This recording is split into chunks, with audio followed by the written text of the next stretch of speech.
So fingers crossed, we'll see that. We'll have that feature soon. Battery is nearly empty. Stay mode will end soon.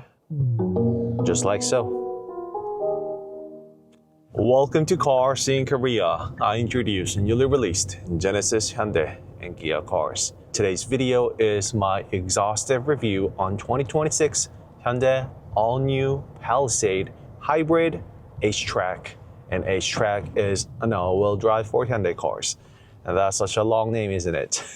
If you are watching this video, it means there are over a dozen videos of all-new Palisade. I've been going places to meet the pre-production models and the gasoline model together with the first look, exterior, interior, walk around, POV, night drive, and hybrid gasoline model comparison, you name it. I think this will really make this video to be the last video of the Palisade, well, at least for the time being. That being said, I want to tell you about this Palisade hybrid model, driving through the cities, highways, a commuter car, and even some off-roading I have done with the car. And right now, I am seeing 340 kilometers on the odometer, but I actually had a different hybrid before this one, which I put over 100 kilometers. So I think I have done approximately 500 kilometers in a variety of conditions with the car. First things first, the car being a hybrid, let's talk about the fuel economy. The overall accumulated numbers I see on this tachometer is 10.3 kilometers per liter. And right now on this trip, 8 kilometers per liter, because I just started driving. I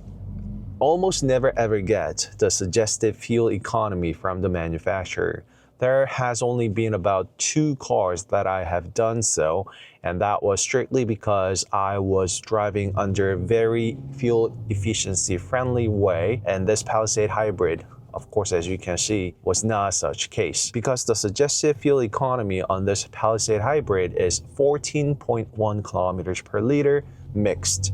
That is putting together the city, which tends to be higher for hybrid cars and slightly lower with the freeway fuel economy. However, when the conditions were met, I actually saw the number go beyond 15 kilometers per liter. That is me driving. So trust me, there will be people doing much better than that, higher than that. I even dare to say, probably some people would even do over 20 kilometers per liter, because I have seen people showing over 800 kilometers of AER driving range on Kia EV9. And that car, when I test drove it, I think I barely got the number slightly above 500 kilometers with that car. So there certainly are people who can milk every drop of the gasoline and the battery.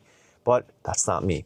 Once again, so I'll be honest and blunt, 10.3 is what I had, but I had the peak driving efficiency of over 15 kilometers per liter. When the car meets the right person, the fuel economy will be much, much higher than this. So this might mostly be just limited to domestic market only, domestic being Korea. That is, there are 7-seater and 9-seater configuration when it comes to this all-new Palisade. And the model I am driving right now is, well, guess which one it is?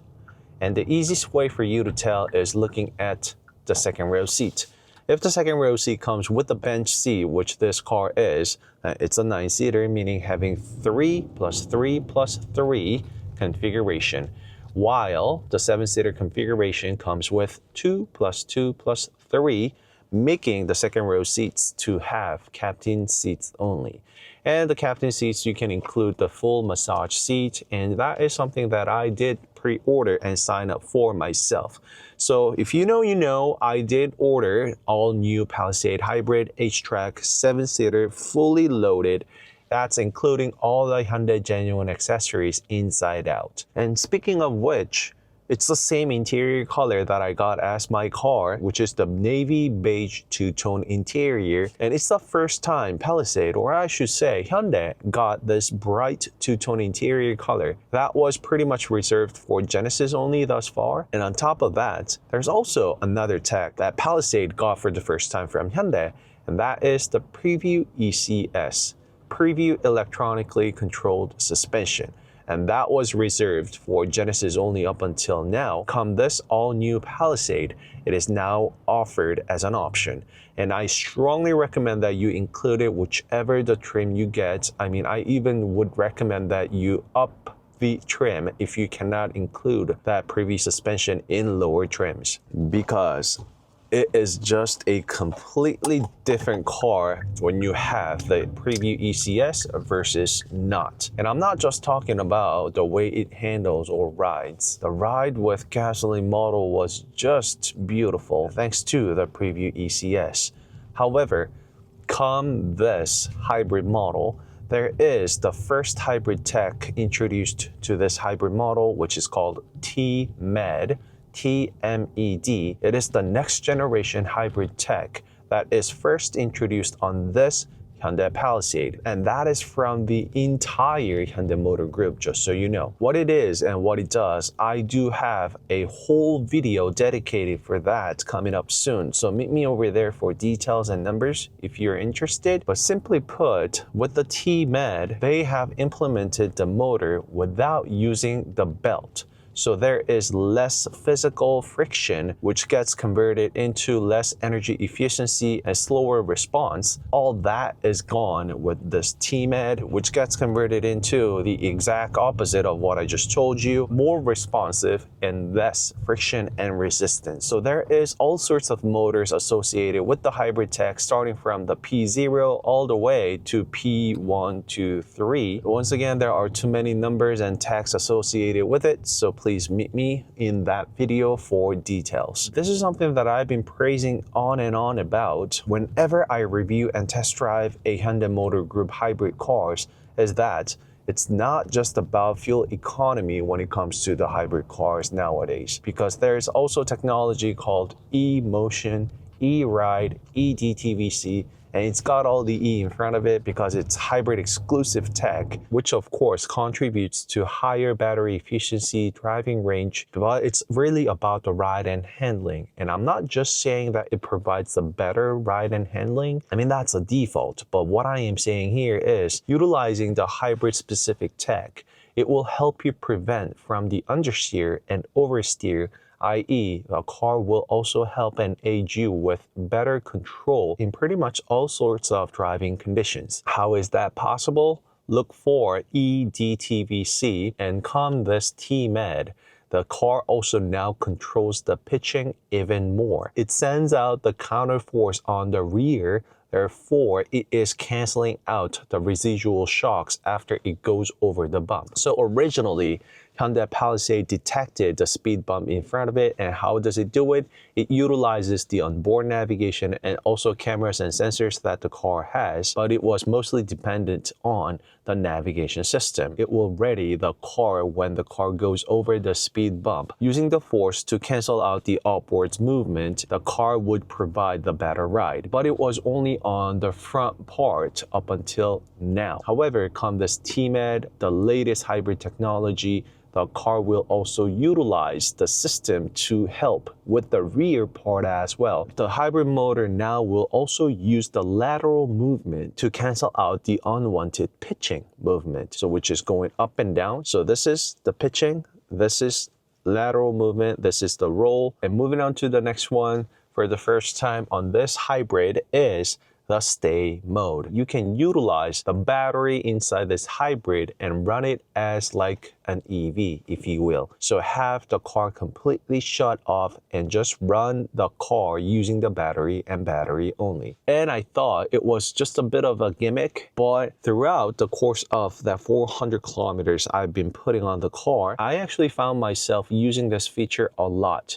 Because there are times where I would still stay inside the car. Maybe I am waiting for someone, or maybe I am trying to kill some time. I would just naturally go into the hybrid settings, which by the way, I have put on my favorite buttons. So right here, you see the stars and also another star on the steering wheel. You can press hold long time to customize whatever you want with that button. You can see I put on the phone projections, and that one over there, you can see the hybrid system right here. And there are many options you can choose from, so you can pretty much customize whichever the mode or button, the feature you want to have for according buttons. So again, this one, I put it on the hybrid. That way I can come into this menu right away where it will show you all the details, numbers, specs about the hybrid system overall. And not just that, this is where the important thing hides. So going to the settings within the hybrid mode, you'll see there is the stay mode. And enable stay mode when I arrive, and when I do so, it will show you the time, how long the system can last. And just like it was on EVs, that number will differ depending on what you are running inside the vehicle. Speaking of which, let me also turn on the ergo motion seat, which is my favorite. All right, drops down to 10 minutes. Drawing a lot of electricity from that one, 9 minutes now. This is because I didn't enable this right here, activate stay mode upon arrival at a set destination. What that does is that it will ready the car to charge the battery to its maximum. It doesn't charge to 100% though, but it will charge as much battery as possible. That way we can use most of the battery at stay mode upon destination. And speaking of which, the car doesn't necessarily use or eat up all the battery there is.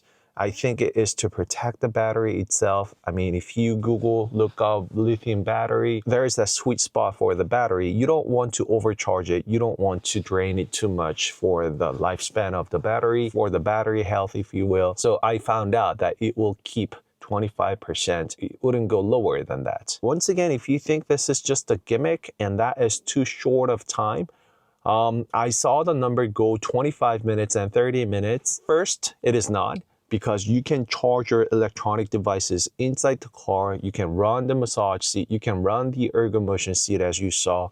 And most importantly, you can run the AC without the car being fired up. And right now, I actually didn't turn off the car and the engine is not running at all. There is no consistent fire up and shutting down of the engine when you park your car. You might not agree with me on this one, but that is something that annoyed me a little, because being a hybrid, when the engine is shut off, it is just like an EV, which I absolutely love, but it would occasionally turn back on and off again to charge the battery and to keep the battery at that sweet spot charging status, right?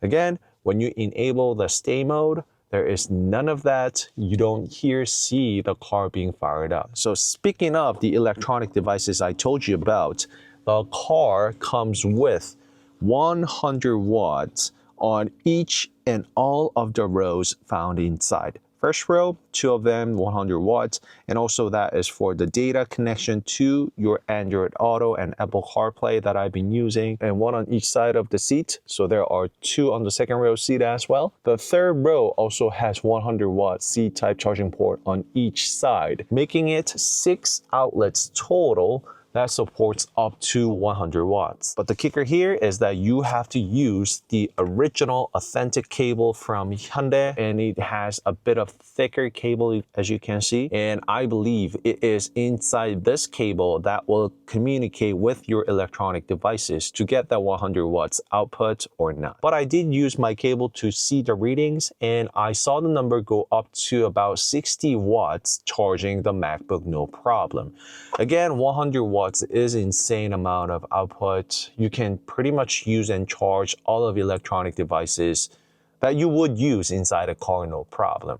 And if that is not enough, the last one but not least, there is the V2L in the trunk. I've been charging my blower battery using that V2L no problem. And once again, the car is still running on the stay mode, and this is all Hyundai genuine accessory.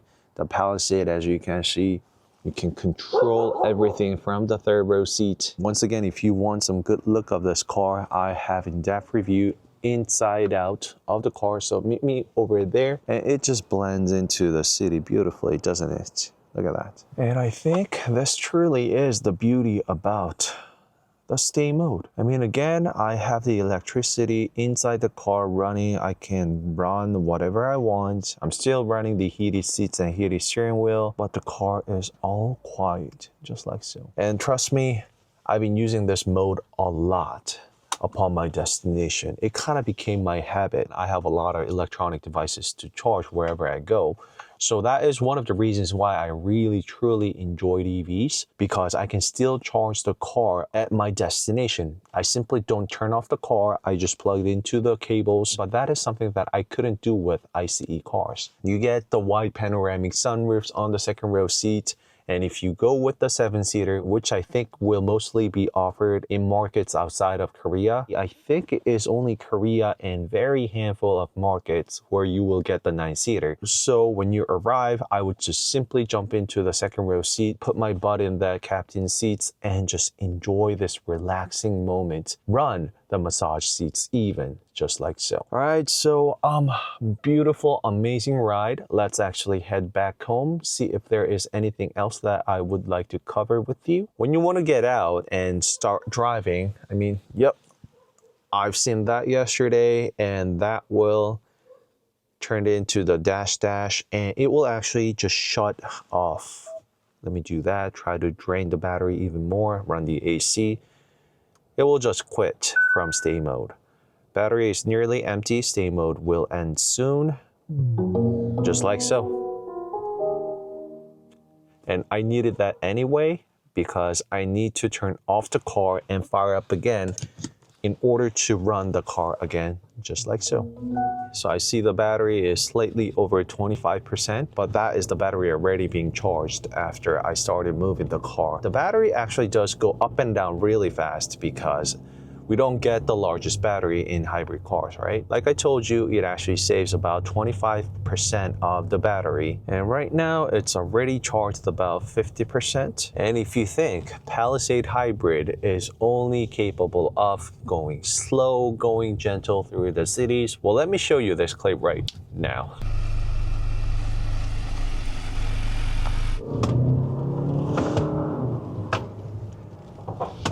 I really love how it controls the understeer. So as you saw, the car handles and rides, runs, drives beautifully. But the best part is that the car will still give me that outrageous fuel economy. I still got over 10 kilometers per liter after all that crazy run that I have done. The moment I go on the fuel-friendly roads and conditions, the numbers would just keep on going up. And all the safety-related techs and features, such as BVM, blind spot view monitor that you saw, and also DCM, my personal favorite, digital center mirror. So that being said, I want to wrap up today's video saying that Hyundai took the hybrid experience to the next level. Everything that we've been enjoying, we've had thus far with the hybrids are all here, of course. They didn't miss a thing. Be it the fuel economy, be it the driving sensation, also the safety related in terms of the drivability, understeer, oversteer control, the pitching, rolling, going over the speed bump, the list just goes on and on and on. But with this Palisade Hybrid, the stay mode that I told you about and having the V2L inside, it's like the cherry on top. It transforms your life around the car to a whole new different level. I can't even remember and recall how many times I actually enabled the stay mode. Adding on top of that, I did use this activate stay mode upon arrival mode a lot too, so I can get the most out of the battery. But the kicker here is that I needed to use the onboard navigation system only in order to activate upon arrival feature, because that's the only way the car actually knows you are arriving where, because the iPhone nor Android Auto apps does not natively communicate with the car just yet. So fingers crossed, we'll see that, we'll have that feature soon, because just like I've been doing, as you can see, I use Apple CarPlay a lot, not just because of the third-party navigation apps, but also to have the music going on and etc. But the upgrade that I actually also found out and felt is that you can run both the onboard navigation and also the third-party navigation app at the same time, because it wasn't possible with some earlier models before. It would consistently cancel out the navigation when I had one or the other. So that is it for today's video, going over and sharing with you what it is like to have this all-new Hyundai Palisade Hybrid. And it's not just the car that is an all-new, but the latest hybrid tech from Hyundai Motor Group as well. Your hybrid experience redesigned, I would say. And Hyundai took another step forward, getting closer and getting more of that EV experience into this ICE hybrid cars. I mean, I didn't even tell you about the NVH, noise, vibration, and harshness, but it's immaculate, of course. Dual acoustic laminated glasses on first and second row seat together with the windshield. I did cover all this in my first and earlier videos, so meet me over there for those details, please. And I actually do have an update on my order that I've done with the Palisade. I eventually backed off on my order. Well, simply put, because I couldn't afford the car. I did run the calculation, and when I first pre-ordered the car back in December, I honestly thought that I could afford the car, but the reality is harsh, I guess. But if I ever get or upgrade my Kia Seltos, it will be a Palisade. Although it may not be this all-new one, but it certainly will be Palisade, trust me. All right, that really is it. I'll see you in the next one. Bye-bye.